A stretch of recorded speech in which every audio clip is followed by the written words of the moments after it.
Yeah, so I want to emphasize the linen postcard tonight, but I also am interested in the real photographic postcard, and I've produced a book on those. Um, a couple of the interesting components of that are that they were made by amateurs and professionals, but because of the simplicity of the process, you often can't tell the difference between the amateur and the professional. And so, like no other medium in history, the amateur and the professional are on equal footing. The Detroit postcard is another really important one that is part of the history of photography, because William Henry Jackson's negatives were a big contribution to the beginning of the Detroit postcards. And they are extraordinarily, as you all know, I'm sure, extraordinarily beautifully printed. The Chrome cards, I've done a book on those. And they are, as we all know, commercially printed cards, but they have, as slick as they might be, sometimes a kind of an amateurish DIY kind of feel about them. And then the linen cards are something that I hadn't, it was my little secret, I suppose, that I had appreciated for a number of years, but didn't really seriously collect. I maybe had a couple boxes of linen cards, but that was about it. And so tonight I'm going to talk about a large number of linen cards recently. And this is one of them. And I find it so beautiful and so interesting, but and you'll find out tonight too, maybe you'll share my desire. I just wish that we didn't have to have the words, and suddenly it becomes a whole different experience if you're looking at a postcard or whether you're experiencing just the picture. Because the pictures, I think, I don't know if we want to call them, I don't want to call them anything really. They are linen postcards, and they were made mostly by the Kurt Teich Company, although there were a number of other publishers of linen cards in Chicago, created by the artists, craftspeople who were employed there. This is one of cards that I thought, well, wouldn't this be nice to introduce the talk with? Here we are, the show is going to start. And this is what sort of launched this event in my mind. I got a email from one of the postcard dealers. They said, all linens, $1.58. And I thought, well, that's crazy, you know, and we have 40,000 new linens for you to, and I thought, 40,000, that's insane.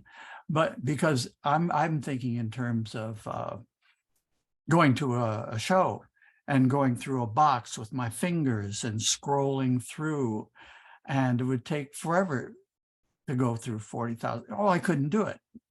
But when you get 50 on a screen at a time, and you're not worrying about whether you're equivocating about whether, should I get this one? Should I not get this one? I don't know. For $1.58, if it interested me in the slightest, you know, I took off. And so this was essentially what I got. And I had the most fun going through these and beginning to develop ideas that I'd halfway had or had a few cards about or so on in the past, and enhance the collection and my understanding of the postcard and the linen postcard particularly, obviously, and its role in the culture and in the art culture in general. Now, I'm going to bring in some art that I think relates to the linen card, but I don't want to imply by any means sort of cause and effect that these artists were inspired by linen cards. They might have been, they might have not been. Nobody writes about them, and nobody particularly notes them. I did check the history of photography books, and there's no mention in any one I could find of anything having to do with postcard. And so it was part of what I would call the visual environment.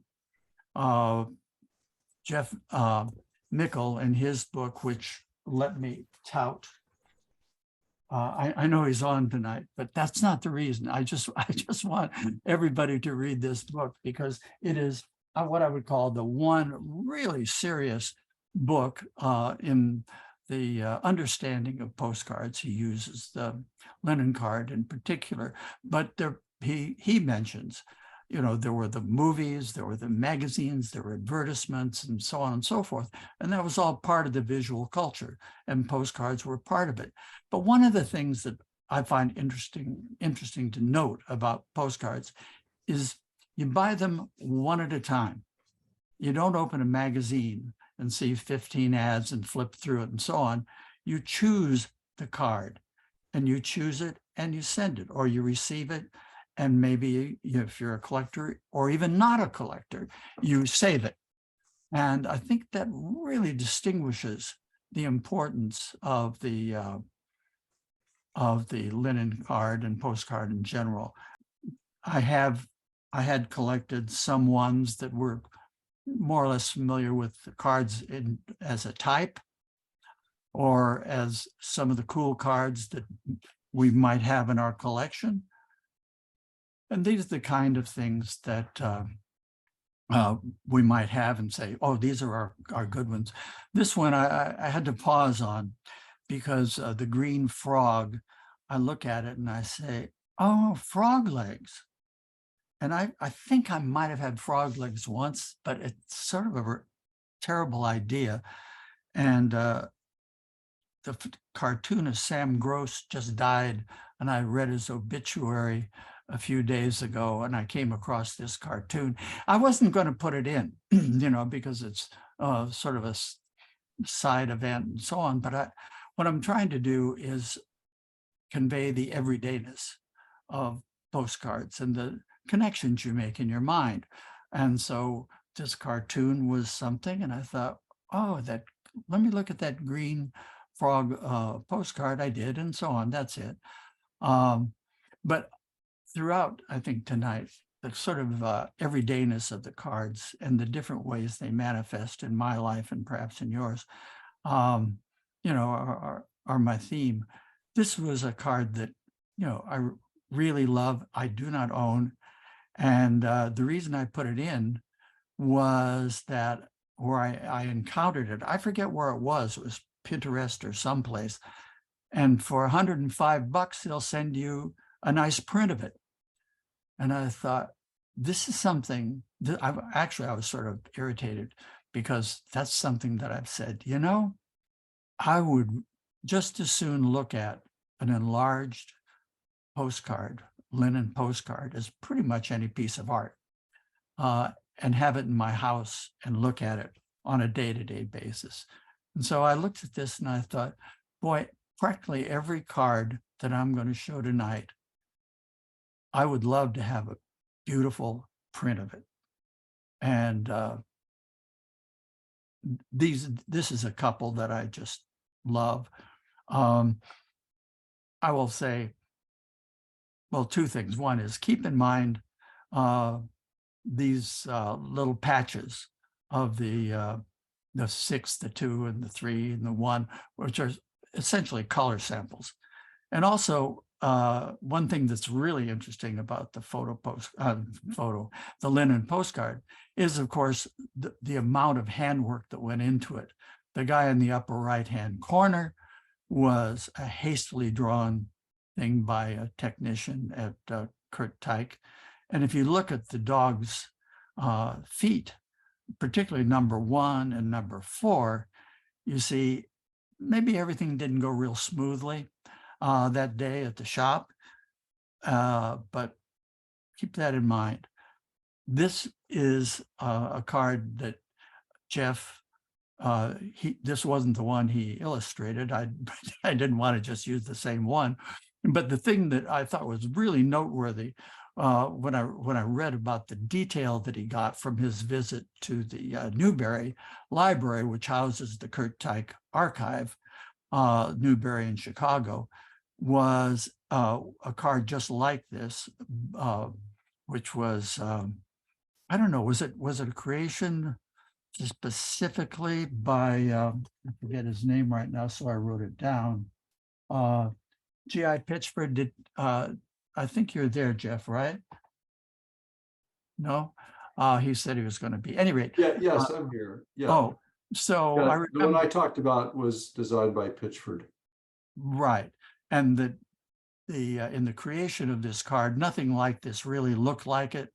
That there in the other card, which is very, very similar, 7 different negatives were used to produce this card. So it's sort of like a collage art kind of thing, but very, very dramatic, very streamlined, very simplified. And that's one of the things about the linen cards that I find so compelling, is the degree of simplification, so that you can get lost in the detail of the real photo cards, but it's hard to get too lost in the detail in these cards. And these, of course, is the retouching. Here is the retouching department at the Kurt Teich Company.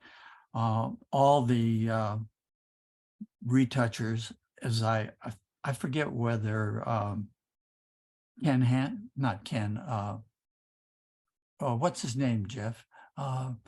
Hansen at Teich at Newberry. I forget his first name right now. Anyway, his name is Hansen, and Will Hansen. Huh? Will Hansen. Will Hansen, yeah. It was either Will or Jeff commented to me that the guys did all the retouching, but the women did the hand coloring. And the women were largely students at the Art Institute of Chicago, which I thought is a really interesting point. And that it wasn't, I mean, they were told what to do, but at the same time, they can't walk over from the Art Institute and not, I mean, if it were me, I'd try to subversively try to add a little something to make the cards a little bit niftier, or employ my drawing, painting skills a little bit, see if I could sneak it by the boss. So I'm giving with absolutely no reason to believe I'm correct, other than my intuition of what it would be like, that the women colorists. So this would have been the kind of thing that the colorist would have been given. I stopped by the Newberry because I was doing some, I was at a conference in Chicago, and stopped by Chicago on the way home. And I was at the Newberry for a couple of days this summer and picked up a couple of production files and took a look at them, and I'll sprinkle some of those throughout the talk here. This is the amazing thing to me is how good the cell phone is. This was just me sitting at a table at the Newberry Library, pulling out stuff, putting it on the table, and taking pictures of it with my cell phone. And one thing that I do note is that in the upper left corner, you see that this is for a card that they want 6,000 of.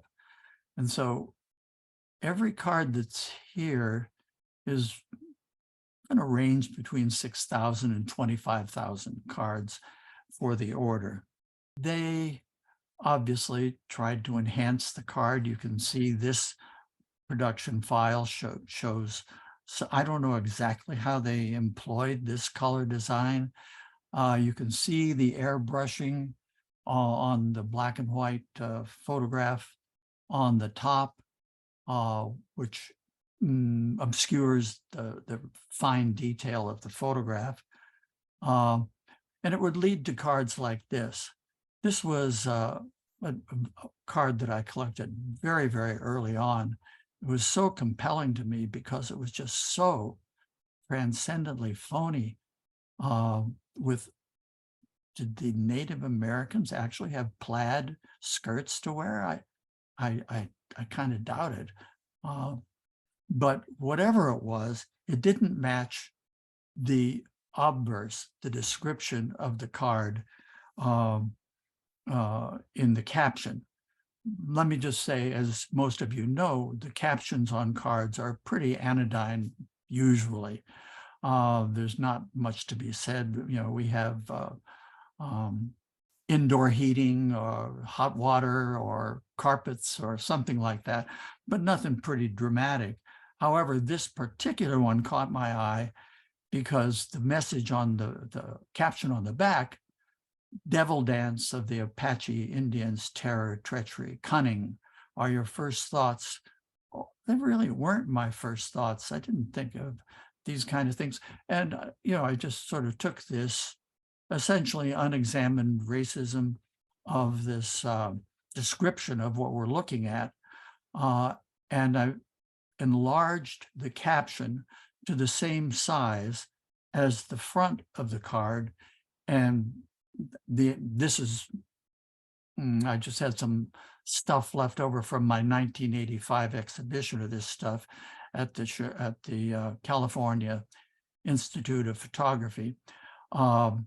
And so it's an approximation, but what I felt was the import of the meaning of the card was equally conditioned by the caption and the image on the front.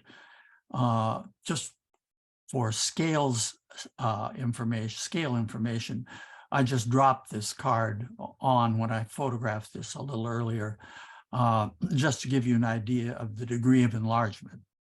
And this would have been that card. As you see, some of the artwork that went into its processing.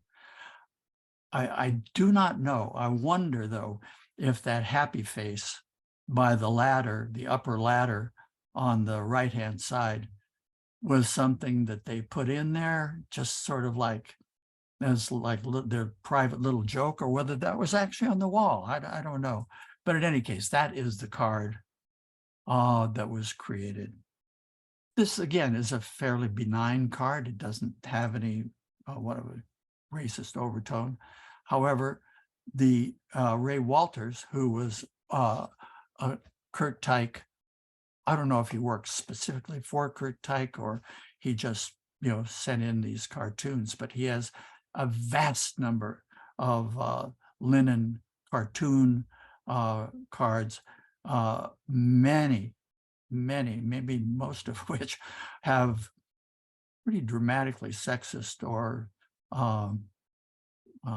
racist overtones, although a great many of them are fish, tall tales fish. But this is one of the more shocking cards, and I think this card could not have been produced now, but that it part of the same production flow that produced those kind of cards.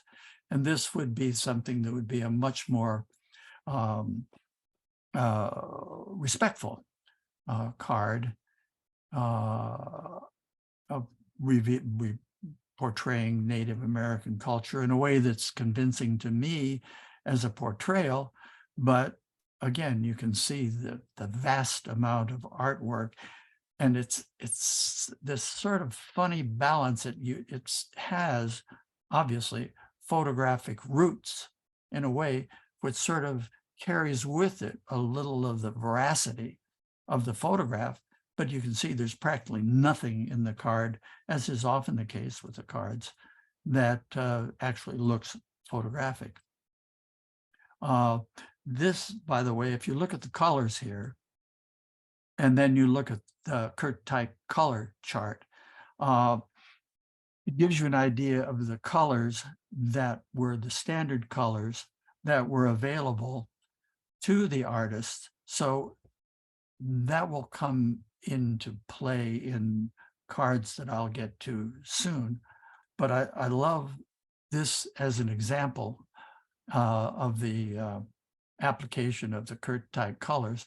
And if I go back in your memory to those patches on the dogs, like little color patches, this my initial idea for this talk was going to be cowboys and Indians, because I have a pretty substantial collection of rodeo cards and Native American cards. And one of the things that interests me about two things that interest me about the rodeo cards is this sort of quintessential male identity of combating with animals and triumphing, or the animal sometimes triumphs, is that male urge to combat or to prevail against an animal. And the other thing that's interesting about these to me is somebody might remind me, there's the dogs that we just looked at, and this one that we look at. And I can't recall just a whole lot of, or practically any other cards which employ motion. This is one of the ones where I say to myself, I'm so grateful that there is no text on this. And give me an enlargement of this for $100 and frame it and put it on the wall. I'm very happy. One of the things that does happen in the cards, which has been, and I guess it's still true, once painters became very pointed in their attention to the flatness of the picture plane. There is no depth in a painting. I mean, everybody's familiar with this. So my wife tells me, don't worry about over-explaining. So forgive me if I become too obvious sometimes. But in any case, the various cues and clues that painters use to create depth, it's very difficult to do when you have such a limited palette. But I find many of the linen cards are extremely appealing, largely because they are so flat. And the artificialness of them is an attraction as well. I mean, I'm perfectly happy to look at these. I mean, in a way, it's almost like folk art. Nobody would make this who was a serious artist, but I enjoy looking at it because of its sort of unpretentiousness. Now, I do not know whether the statue on the patio in the foreground or the two circular structures were there when the photograph was taken. It does not look like those benches were there. But the whole picture seems collapsed and flat. And I find that this really boring picture is extremely interesting to me, just because of the way it's built and the way the colors are applied. And so I accept their offer to welcome me, the little detail in the foreground there. And also, again, the way they portray rock and land with mixtures of the various greens. This is something that I know only a little of. Yvonne Jacquet died. I read her obituary a couple of weeks ago in the New York Times. One thing that elderly people like to do is read people's obituaries, and so I'm no exception to that rule. But I look at this and I say, a lot of the cards remind me. I mean, a lot of her paintings remind me of linen postcards. And if you take particularly this one, if you look at this one, and then you look at the next one. Now, I don't know. Obviously, I can't know. But Yvonne would have been a child in the 30s or whenever this was made, but maybe, yeah, it looks like the 30s from the cards. And I doubt she would ever remember having seen such a card. But I know as a child, and probably most of you too, you get hooked by a particular picture and you just stare at it. And I'm perfectly happy to just stare at this one and think back at Yvonne Jacquet's painting. Again, it doesn't really matter to me about, or can we establish that this happened? It doesn't really matter. It was part of the environment, the visual environment, the pictorial environment. And it would have been the kind of thing that you carry forward in your art making, in your practice.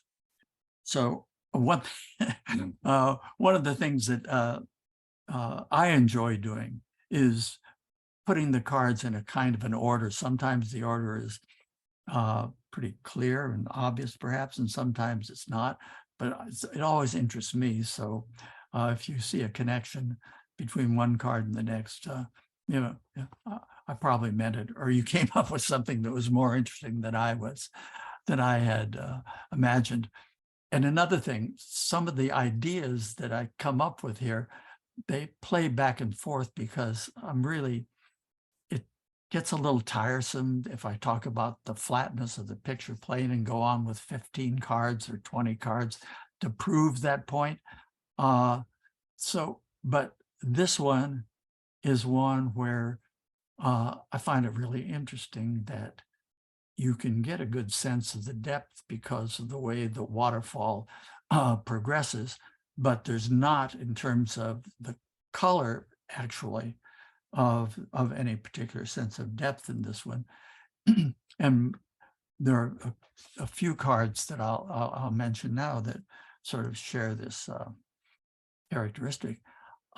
This one so amazes me. It's just as if the water shoots straight up the picture plane and doesn't go off in the distance, hardly at all. And so I picked up, a few cards that sort of take this little central form and play with it. But one reason I included this one was, again, there's no fidelity whatsoever to the landscape in Pioneer Square. I'm quite confident, but we're making a postcard and it has to be attractive. And it's so interesting to me how the photographers, who knows whether who would have made a given photograph, but this particular arrangement of the flat building in the front and the receding buildings on the right picks up in this card as well. But this card has another characteristic that to me is really interesting. It's a sort of surreal quality.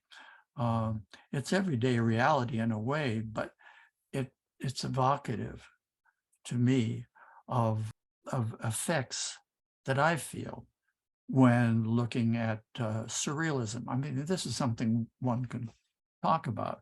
I mean, this is something that I think it'd be fun to talk about over a cup of coffee.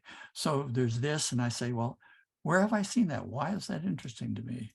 And I go to this painting from 1948 of Giorgio de Chirico. And I find it's, I don't want to make too much of it, but it just interests me, and I find it agreeable, fascinating to see that. And then going on to something that I think the postcards, the linen cards, share, I suppose, is this interest in what in contemporary art back in the 30s and 40s was called precisionism. This kind of clear articulation of of the American landscape. And I wanted to associate this particular picture with this particular picture in this linen card. Again, it's like trying to establish maybe a pictorial landscape that people would have seen things like this. I feel I'm getting repetitive about asserting that I just as soon look at this as a lot of other paintings from the period. Some of you, now if you were to guess what my next image might be, you'd probably guess right if you were thinking of this Edward Hopper Nighthawks painting from 1942. Now, whether Hopper ever saw this card or whether the photographer had seen the Hopper, I don't know, but to me, it's interesting to look at. Now, I'm pretty confident whoever was working on coloring these cards had a lot of fun with these cars. And so that made me reflect on this particular card, which is the craziest card ever to me. I mean, who would ever have come up with that? Saltwater taffy, of course. It's so logical in a way, but it's so absurd in another way.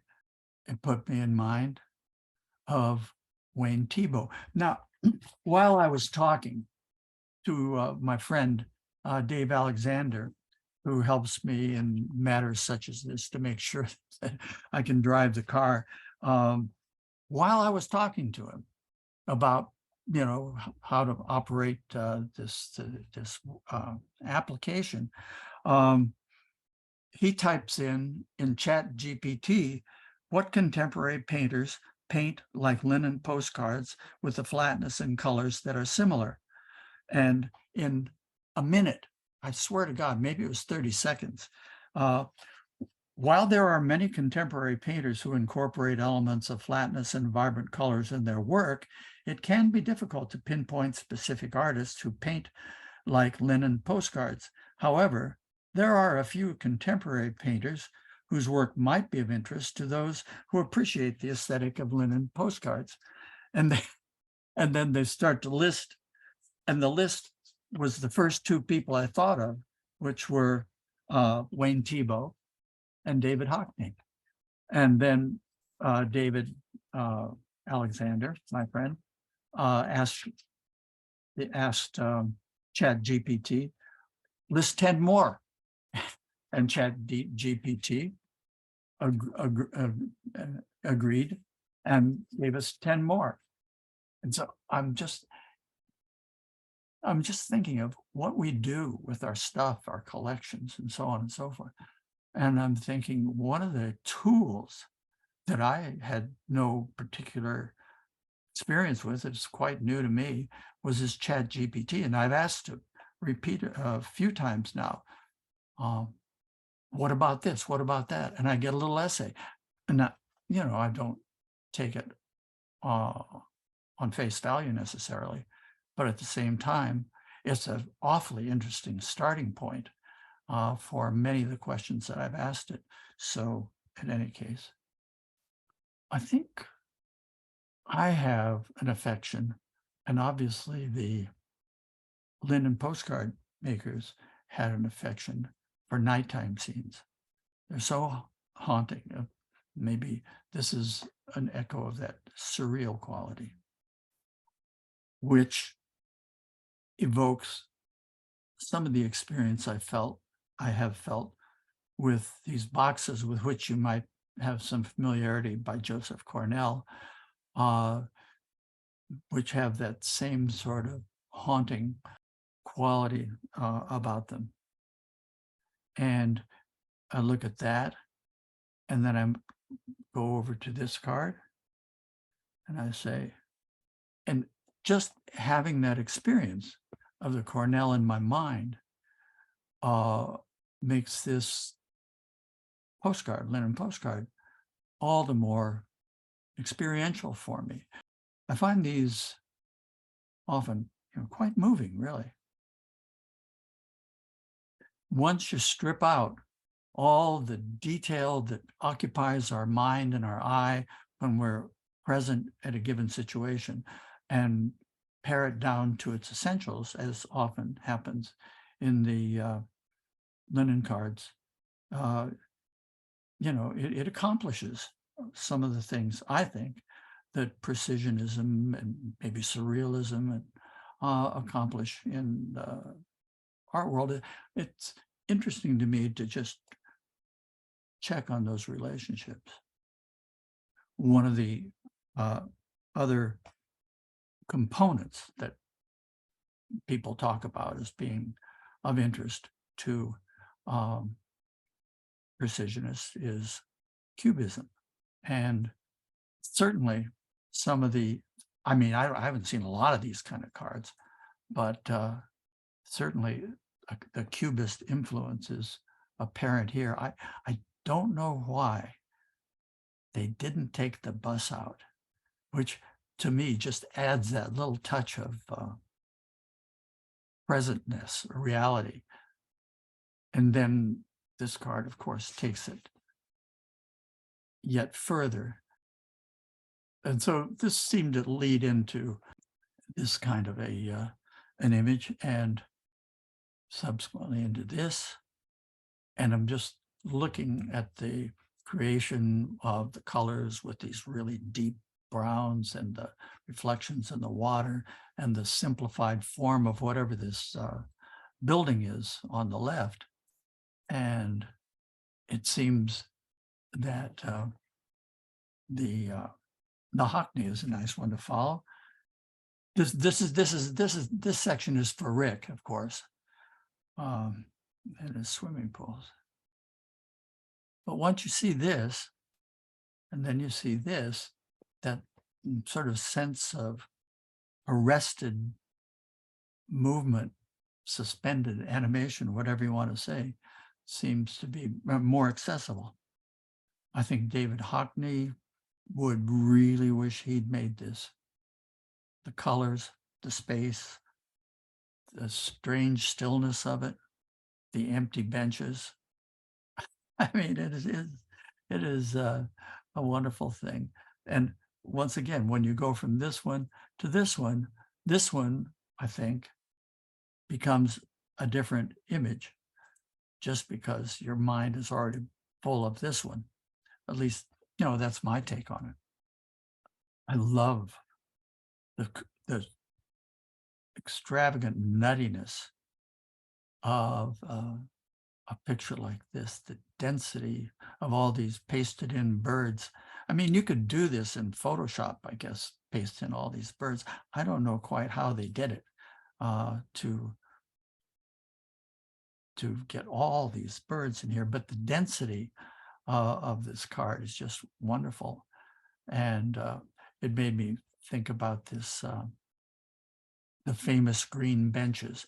Some of you may have cards of the famous green benches. There are a number of cards that became a subject for postcard photographers, linen postcard photographers. I guess because Florida was a good market, and there were a lot of stores around these famous green benches, and they probably sold these cards. But again, the sort of surreal quality of these strange faces, and the repetition of these cars, which occurs in so many of the cards.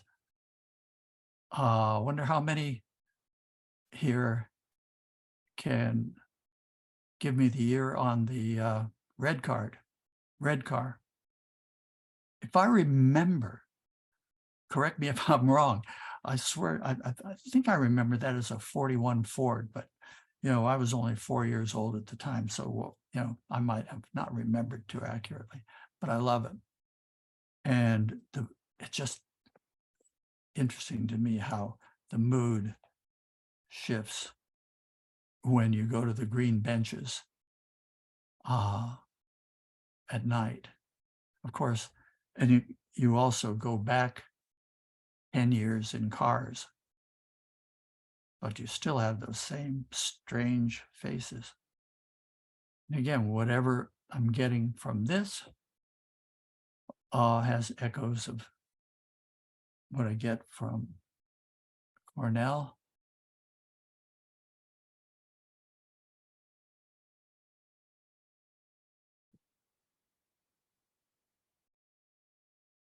And then going from that to that, this musk ox. I so don't want that text there, right? But the clouds, I mean, this is like flying in an airplane, looking down at the clouds, the way they've created these clouds. What is this landscape? What is it supposed to represent? It's so uniquely linen postcard madness. I just find it so haunting. I mean, it's something to stare at. And I got going on animals. You know, as collectors, all the collectors who are looking here, which are pretty much everybody, I guess.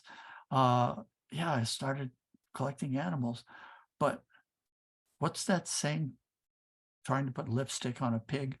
I also know, that I have that banana bunch on another card, that this strange collage that purports to represent reality, and it's this whole same green, same tortoise, and the two really with the red eye. I mean, so I started looking at animals, tortoises. Oh, yeah, I got caught up and remembered, just like the frog legs, there were so many tortoises that back in the 20s and 30s, and probably before, you could have a harvest like this every day and get turtle soup at the restaurant at night. And I don't know if you could get one haul like this now. But it caught my eye, and the linen postcards gave me the present of these trio of giraffes. And of course, the collaged in peacock, but that little stripe of multicolored people in the background. You know, again, I think of myself as the art student. I know I could make something really cool here. Nobody will know, and they'll just think it looks like people's clothing. Like so many things, if you look at these linen cards, you can't make this stuff up.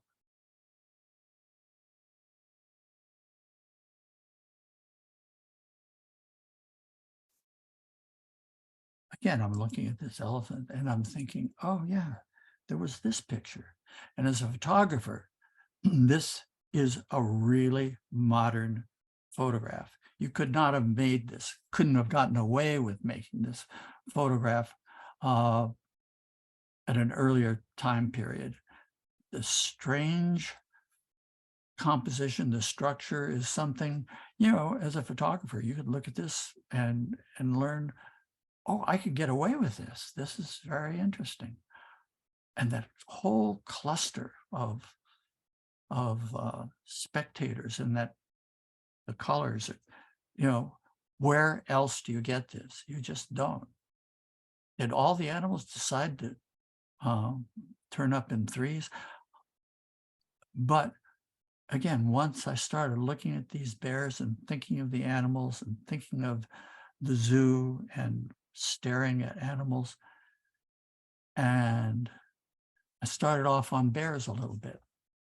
And I'm thinking, sometimes you look at an animal in a zoo, and if you wanted to make a book of bears and their relation to humans, it would be so interesting in linen cards, because these were so popular, and they would have ordered 10,000.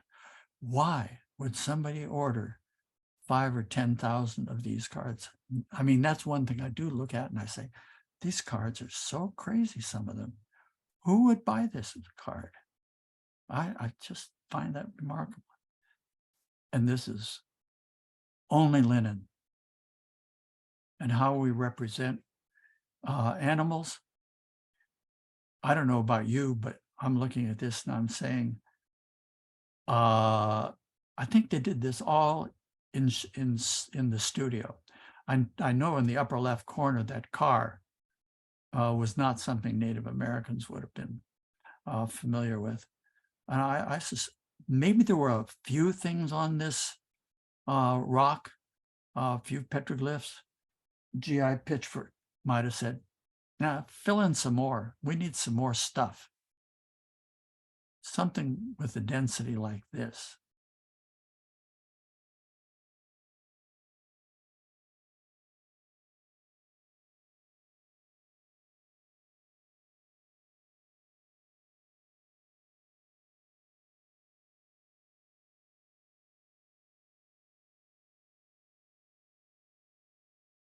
I think nearing the end here, one of the things that I've realized I haven't specifically talked about is landscape. And I'm fascinated with one thing with this linen card, in that where the road bends, if the road didn't bend there, I think the plane of the picture would just go right up to the top of the card. But when the road bends, it's almost as if it creates perspective. And from that bend going back, it suddenly flattens out. And I started thinking, where have I seen anything like that before? And that would have been in the paintings of Wayne Thiebaud. And that led me to one of my real favorite cards in the whole lot, because it's so unprepossessing, but it's just such a remarkable piece of art, really. If people are familiar with this one, but when I was at the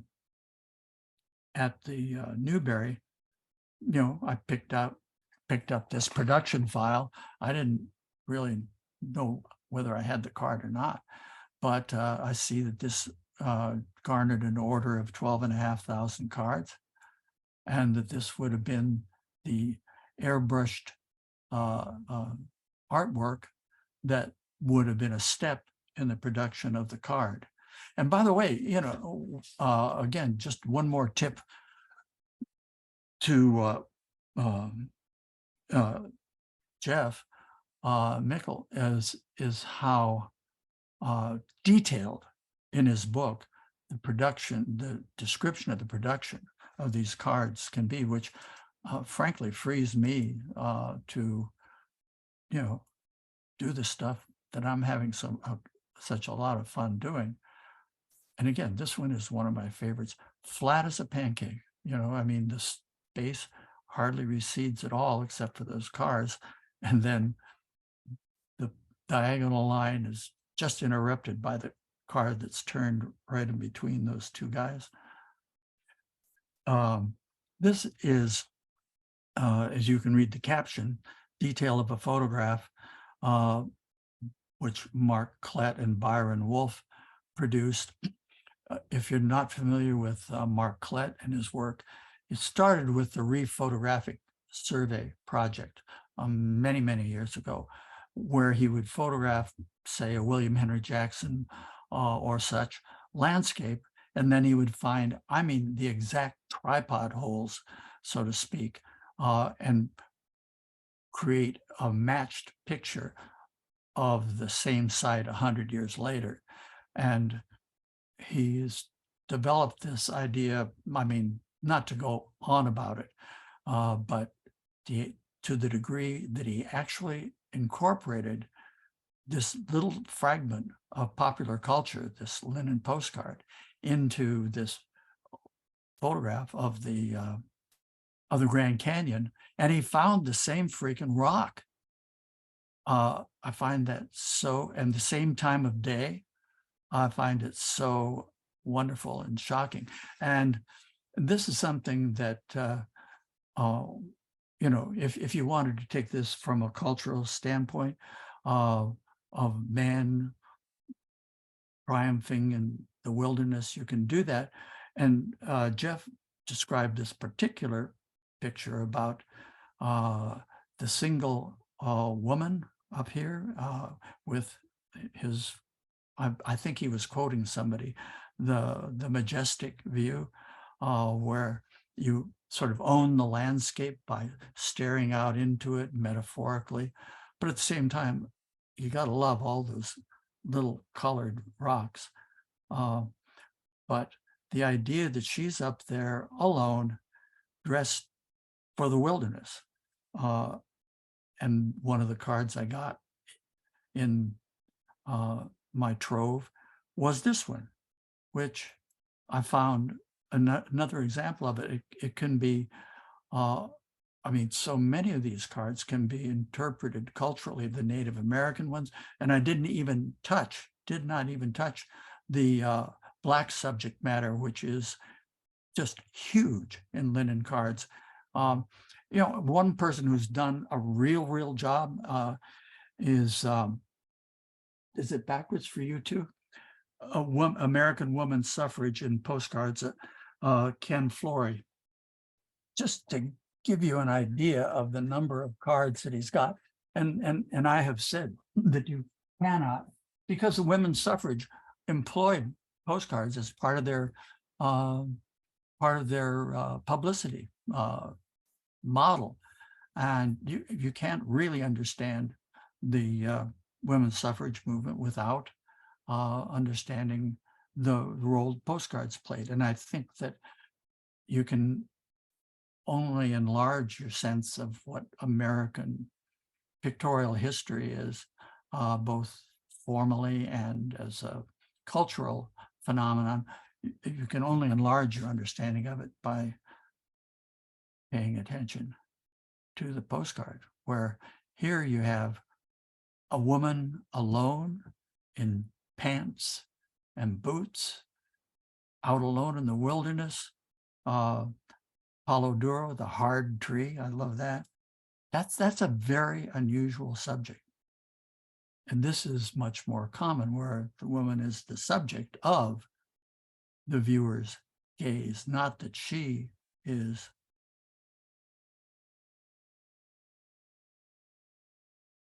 And this is another Ray Walters cartoon, which would fit right into that kind of an investigation of portrayal of women in postcards. This, by the way, says cut out office and insert smoke rings. Now, I don't have the actual card, but this is one of the pieces of artwork I just randomly fell into when I was at the Newberry Library, which, if you have an interest in this subject matter at all, God, what a trove!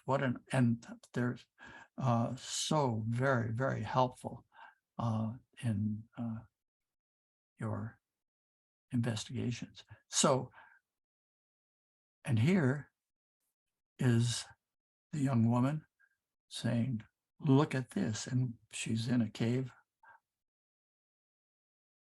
And what do you see?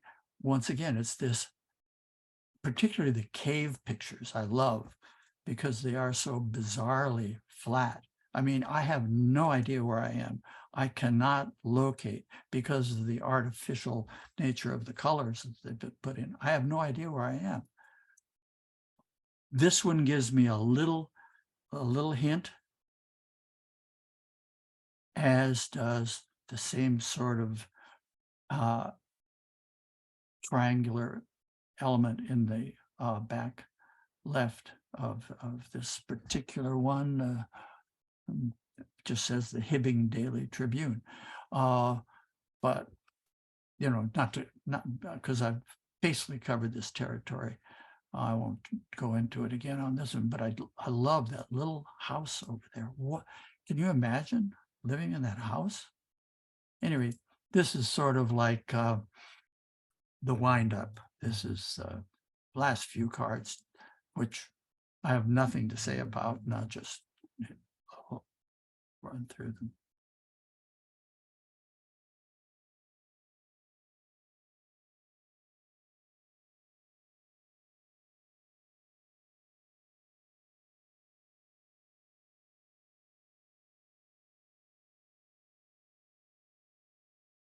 So there you go.